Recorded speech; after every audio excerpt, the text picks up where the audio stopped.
इस वक्त हम जिस यूनिवर्स में हैं उसका आकार इन्फिनिट है, पर एक समय ऐसा भी था जब बिग बैंग से पहले यह पूरा यूनिवर्स एक छोटे से पॉइंट में मौजूद था।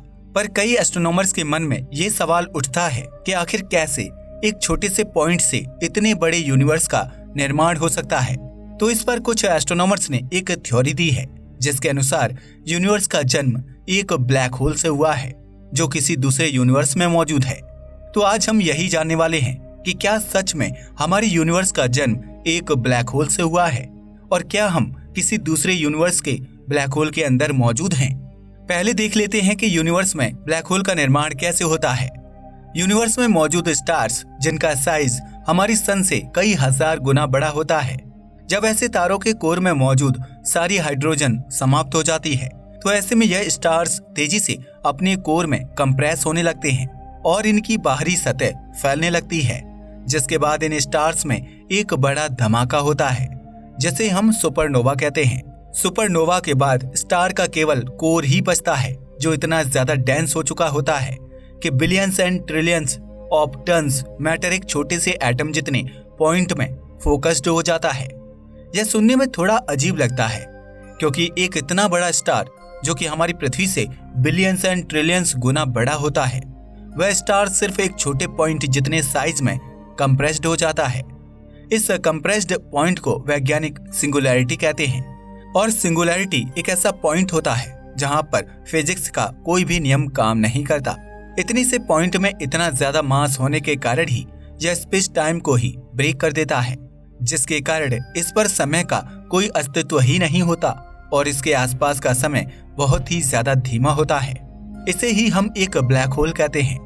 ब्लैक होल कहने का मकसद यही है क्योंकि इसके पास से लाइट भी बचकर वापस नहीं आती। अगर एक बार लाइट इसके इवेंट हॉराइजन को पार कर लेती है तो वह सीधे इसके सिंगुलैरिटी में चली जाती है और कभी वापस नहीं आती। इसलिए इसे ब्लैक होल कहा जाता है क्योंकि सिंगुलैरिटी को हम देख नहीं सकते, बस इनके चारों ओर मौजूद इवेंट हॉराइजन दिखाई देता है जहां से लाइट रिफ्लेक्ट होकर हमारे टेलीस्कोप तक पहुंचती है। जैसा कि मैंने अभी थोड़ी देर पहले आपको बताया कि एक ब्लैक होल के सिंगुलैरिटी के छोटे से भाग में बहुत ही ज्यादा मैटर और एनर्जी बंद होती है।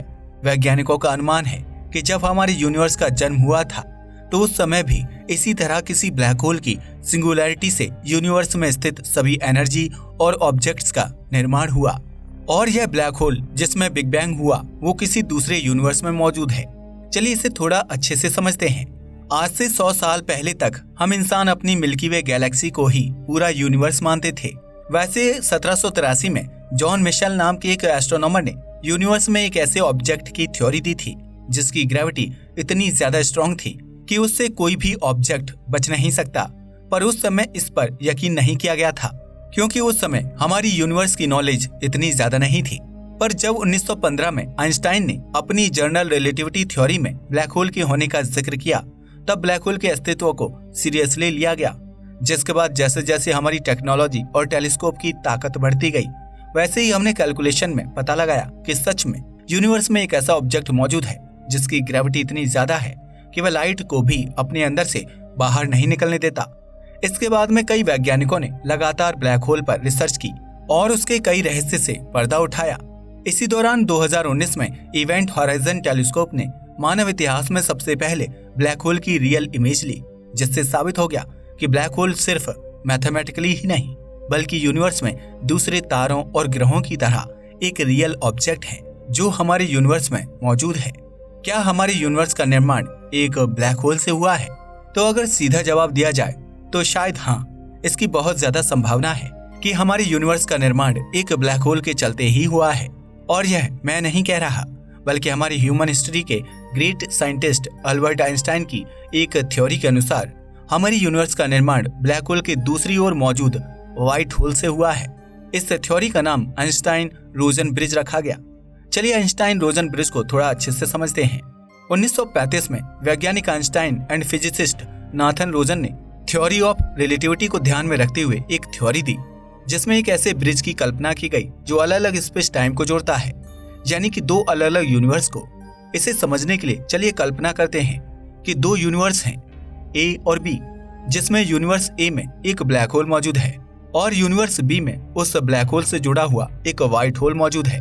तो ऐसे में जब यूनिवर्स ए में मौजूद ब्लैक होल वहां से कोई एनर्जी या फिर किसी ऑब्जेक्ट को अंदर खींच लेता है, तो वह यूनिवर्स ए के स्पेस टाइम को पार करते हुए व्हाइट होल के जरिए यूनिवर्स बी में बाहर आती है।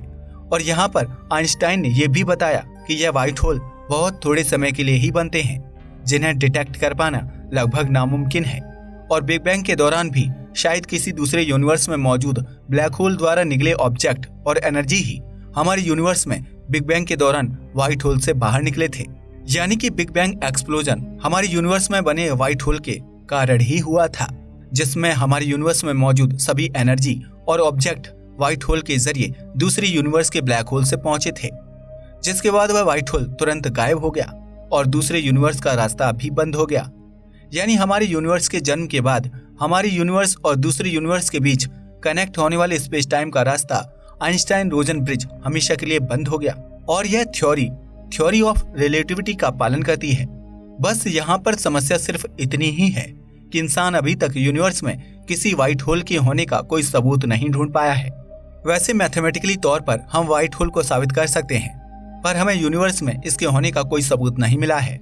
और ज्यादातर एस्ट्रोनॉमर्स की माने तो यूनिवर्स में किसी व्हाइट होल को ढूंढ पाना इम्पॉसिबल ही है, क्योंकि व्हाइट होल हमारे यूनिवर्स में मौजूद नहीं होते, बल्कि यह बहुत थोड़े समय के लिए अपीयर होकर तुरंत गायब हो जाते हैं।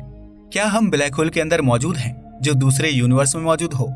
वैसे एस्ट्रोनॉमर्स की माने तो इसकी संभावना कम ही है कि हम किसी ब्लैक होल के अंदर मौजूद हैं, पर कुछ थ्योरी ऐसी हैं जो हमारे यूनिवर्स को एक ब्लैक होल के अंदर होने की बात करती हैं, पर यह थ्योरी मैथमेटिकल तौर पर सच साबित नहीं होती।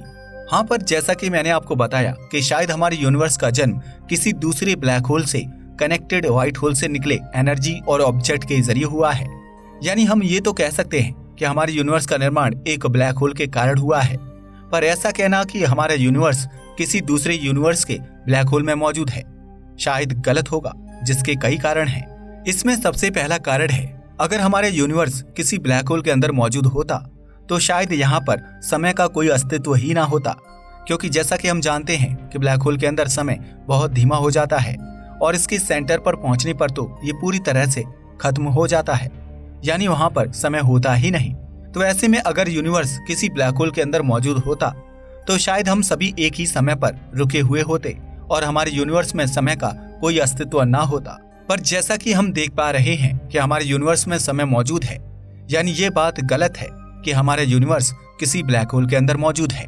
क्या होगा अगर हम ब्लैक होल के अंदर जाते हैं, तो क्या हम दूसरे यूनिवर्स में पहुंच पाएंगे? वैसे आप दूसरे यूनिवर्स में पहुंचेंगे या नहीं ये तो नहीं पता, पर आप ब्लैक होल के पास जाते ही मर जरूर जाएंगे। इसका सबसे बड़ा कारण ब्लैक होल की तेज ग्रेविटी फील्ड है, जिसके कारण आपका शरीर एटॉमिक तौर पर टुकड़ों में टूट जाएगा। ऐसे में अगर आप ब्लैक होल के जरिए किसी दूसरे यूनिवर्स में पहुंच भी जाते हैं तो इसका कोई मतलब नहीं होगा। और यहाँ पर अगर आप बहुत ही ज्यादा एडवांस स्पेसक्राफ्ट का प्रयोग करते हैं जो कि ब्लैक होल की ग्रेविटी को सह सके, तो ऐसे में भी अगर आप दूसरे यूनिवर्स में पहुंच जाते हैं तो वह सिर्फ एक वन वे टिकट होगा, क्योंकि आप ब्लैक होल में अंदर तो जा सकते हैं पर उससे बाहर नहीं आ सकते, और उससे दूसरे किनारे पर जुड़ा व्हाइट होल भी ऑब्जेक्ट को केवल बाहर की ओर फेंकता है, उसके अंदर वापस जाना पॉसिबल नहीं है। और यहाँ पर सबसे बड़ी समस्या ये होगी कि आप ऐसा स्पेसक्राफ्ट कहाँ से लाओगे जो यूनिवर्स के सबसे बड़े ऑब्जेक्ट की ग्रेविटी फील्ड को झेल सके। यानी सीधा सीधा कहा जाए तो शायद हाँ, हमारे यूनिवर्स एक ब्लैक होल से जन्मा है जो किसी दूसरे यूनिवर्स में मौजूद था, पर हम कभी भी उस यूनिवर्स में नहीं जा सकते और ना ही हमारे पास वहां जाने का कोई रास्ता मौजूद है और ना ही कोई टेक्नोलॉजी। और अगर टेक्नोलॉजी होगी भी तो फिजिक्स के रूल हमें ऐसा करने की परमिशन नहीं देते। ब्लैक होल के बारे में कुछ और इंटरेस्टिंग सवाल। ब्रह्मांड का सबसे बड़ा ब्लैक होल कौन सा है? ब्रह्मांड का सबसे बड़ा मास वाला ब्लैक होल OJ-287 में स्थित है, जिसका मास 18 बिलियन सन के बराबर है। यह इतना ज्यादा मैसिव है कि वैज्ञानिकों ने अब तक इससे ज्यादा मास वाला ब्लैक होल यूनिवर्स में नहीं देखा है। क्या ब्लैक होल दूसरी दुनिया का दरवाजा है? वैसे इसके बारे में किसी को भी अभी तक कुछ पता नहीं है, पर कुछ बड़े वैज्ञानिकों की कई थ्योरी में इस ओर इशारा किया है कि शायद ब्लैक होल दूसरे ब्रह्मांड में किसी व्हाइट होल से जुड़े होते हैं, जो ब्लैक होल द्वारा निकले हुए ऑब्जेक्ट्स को किसी दूसरे ब्रह्मांड में फेंकता है। इसके पीछे का सबसे बड़ा कारण ये दिया जाता है कि फिजिक्स लॉज के मुताबिक ना तो हम एनर्जी को कभी नष्ट कर सकते हैं और ना ही कभी बना सकते हैं। यानी जब कोई ब्लैक होल उसके अंदर किसी एनर्जी को एब्जॉर्ब करता है तो वह कहीं ना कहीं उससे बाहर जरूर निकलेगी, और अगर वह हमारे यूनिवर्स में नहीं निकलती तो वह व्हाइट होल के जरिए किसी दूसरे यूनिवर्स में बाहर आती है। पृथ्वी के सबसे पास का ब्लैक होल कितनी दूरी पर मौजूद है और क्या उससे हमारी पृथ्वी को कोई खतरा है? पृथ्वी के सबसे पास का ब्लैक होल पृथ्वी से करीब 1000 लाइट ईयर्स की दूरी पर मौजूद है और यह एक मीडियम साइज ब्लैक होल है। एस्ट्रोनॉमर्स की माने तो इससे पृथ्वी को कोई खतरा नहीं है।